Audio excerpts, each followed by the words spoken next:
Бишкек шаарынын 1-май райондук сотунда мурдагы депутат Каныбек Осмоналиевдин соттук отуруму уланды. Анда прокуратура соттолуучунун күнөөлүү деп табуу менен бирге прокурорлор 15 жылга эркинен ажыратып, мүлкүн мамлекетке чегерүүнү өтүндү. Ошондой эле 3 жылга чейин мамлекеттик кызматта иштөөсүнө тыюу салууну да суранышты. Кошумчалай кетсек, Каныбек Осмоналиевге карата кылмыш 2014 ачылган. Башкы прокуратуранын билдиргенине караганда, экс депутаттын катынын негизинде Кыргыз-Орус славян университетине 24 абитуриент мыйзамсыз кабыл алынган. Ал үчүн Осмоналиев 14 000 АКШ доллар өлчөмүндө пара алган деп айыпталууда. Шанхай кызматташтык уюмуна мүчө мамлекеттердин өкмөт башчыларынын Тажикстанда өткөн саммитин жыйынтыкталды. Анын соңунда 10 жакын документке кол коюлуп, кийинки жылы саммитке төрагалык кылуу Өзбекстанга өткөрүлдү.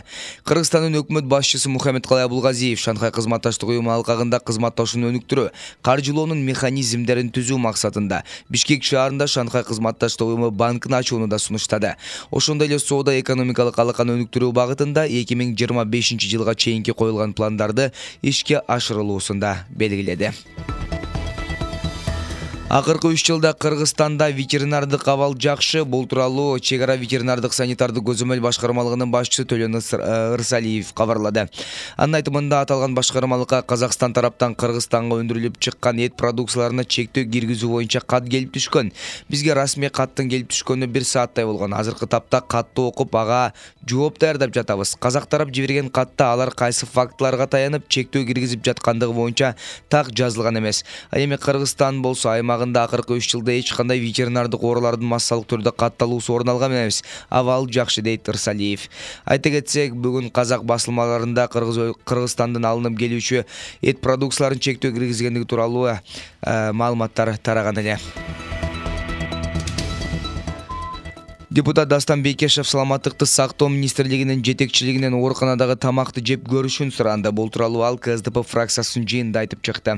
Финансы министрлигинин маалыматы боюнча, тараптар тамактануусу үчүн мамлекеттен 117 сом каралып, жалпысынан 960 000 сом адам камсыздалат. Тагыраагы 400 миллион сомдун тегерегинде акча аталган 960 000 жаранга бөлүнөт. Тамактын сапатын көзөмөлдөнбөйт. Өзүңүздөр барып таанышып, бир жолу жеп көрүңүздөр, деп министрликтин жетекчилигине кайрылып эл өкүлү сөз сүйлөдү. Саламаттыкты сактоо министрлигинин жетекчилиги депутаттын сөзүнө жооп кайтарган жок. Эл аралык жаңылыктардан Samsung кийинки жылы өзүнүн Galaxy сериясындагы флагманын наушникке арналган уячаны алып таштоону пландап жатканы маалым болду. Бул тууралуу Android порталынан кабарлашты. Келечектеги моделдерде наушникти USB Type-C портко же болбосо узарткыч тетик аркылуу кошууга болот. Эске салсак, Apple компаниясы да 2016 жылы эскерген ыкма деп iPhone 7 моделине наушникке арналган 3,5 мм портты алып таштаган. Анын ордуна AirPods зымсыз наушниктерди сунуштаган. Көптөгөн колдонуучуларга бул идея жакпаганы менен iPhone'дун колдонуучулары Lightning арналган узарткыч тетиктерди колдонууга туура келген.